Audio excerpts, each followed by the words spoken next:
Shalom Ibu Bapak yang baik dan yang dikasihi Tuhan. Kini kita memasuki bulan yang baru lagi dan kita bersukacita walau tidak mudah kita melewati bulan yang telah berlalu karena pandemi COVID-19, tapi kasih dan kesetiaan Tuhan sebagai gembala dalam segala keadaan tidak pernah meninggalkan setiap perbuatan tangannya. Dan pada saat ini kita merenungkan satu bagian firman Tuhan yang diberi judul bersikap kritis. Diambil dari Pertama Tesalonika pasal 5 ayat 19 hingga ayat yang ke-22 yang mengatakan, janganlah padamkan roh dan janganlah anggap rendah nubuat-nubuat. Ujilah segala sesuatu dan peganglah yang baik. Jauhkanlah dirimu dari segala jenis kejahatan. Saudara, kata kritis sering dipandang sebagai sebuah kata yang bermakna negatif, seperti situasi gawat, kacau, misalnya di masa-masa pandemi COVID-19 yang kurang lebih 2 tahun ini, atau bahkan ketika ada gangguan iman.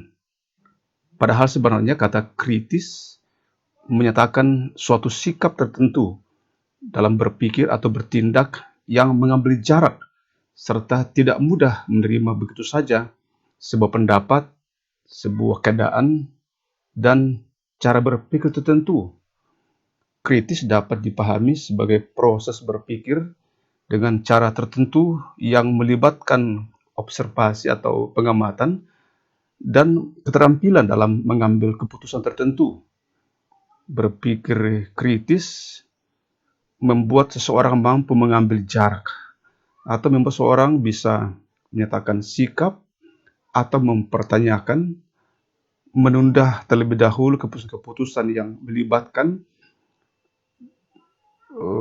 tindakan-tindakan yang akan mengambil sebuah risiko, dan juga memahami sesuatu secara lebih mendalam atau utuh.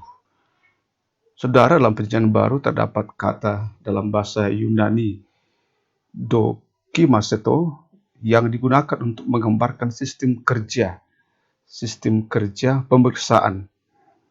Dan dalam konteksnya bacaan kita berarti pemeriksaan rohani, yaitu oleh diri kita sendiri, menguji diri kita dalam terang firman Tuhan. Rasul Paulus dalam Pertama Tesalonika pasal 5:21 mengapresiasikan kata itu pada komunitas umat percaya. Kata itu digunakan untuk membedakan mana yang merupakan kehendak Allah dalam komunitas dan mana yang merupakan tipuan dan hasutan belaka dari si jahat. Paulus juga memakai kata itu untuk menekankan kemampuan dalam membedakan situasi zaman. Saudara, ada banyak kendala yang menyebabkan kita tidak mampu bersikap kritis. Kendala-kendala itu misalnya kurangnya informasi yang memadai, atau sebaliknya banyaknya informasi yang dengannya kita tidak mampu untuk mencerna mana yang baik dan mana yang benar, seperti di zaman ini. Atau juga adanya prasangka, atau bisa jadi melemahnya daya kritis seseorang karena egosentrisme atau tekanan kelompok, atau juga karena sifat konformistis atau pikiran yang sempit atau pikiran yang tertutup, pikiran yang pendek, persepsi selektif, dan takut akan sebab perubahan.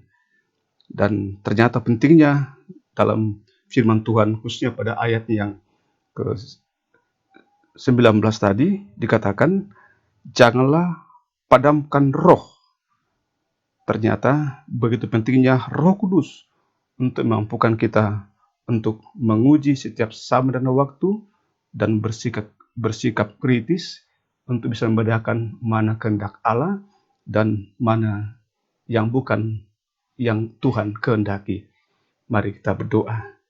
Terima kasih ya Tuhan, pengajaran dari firman-Mu saat ini mengingatkan kami betapa pentingnya peran Roh Kudus dalam kehidupan kami untuk bisa menilai, untuk bisa menimbang, untuk bisa memeriksa hal-hal yang baik yang Tuhan kehendaki di situasi perubahan yang tidak dapat kami elakkan dalam kehidupan kami.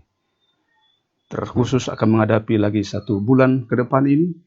Tuhan, biarlah dengan kuasa Roh Kudus memampukan kami untuk menata hidup kami dalam terang firman-Mu.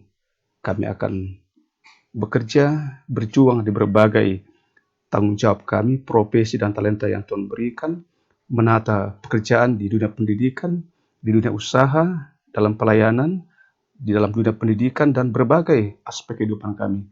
Hanya dengan kuasa Roh Kudus, kami dimampukan untuk bersikap kritis dan mampu melihat kehendak Tuhan di balik setiap situasi yang ada. Malam ini izinkan kami Tuhan menikmati tidur malam dengan kuasa-Mu, dan dalam kasih-Mu Engkau membungkus kami hingga besok menyambut fajar yang baru.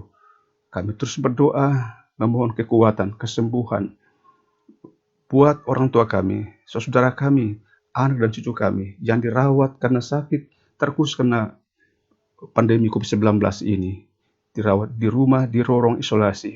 Tuhan, kami percaya Roh Kudus membuat iman kami semua tidak padam di tengah realita ini. Ibu Bapa yang terkasih dalam Tuhan, dalam semua keadaan itu, mari saat ini membuka hati di hadapan Tuhan dan terimalah berkat daripadanya. Tuhan memberkati engkau dan melindungi engkau. Tuhan menyinari engkau dengan wajahnya dan memberi engkau kasih karunia. Tuhan menghadapkan wajahnya kepadamu dan memberi engkau damai sejahtera. Amin. Roh Kudus menopang kita menjalani zaman yang terus berubah ini. Soli Deo Gloria.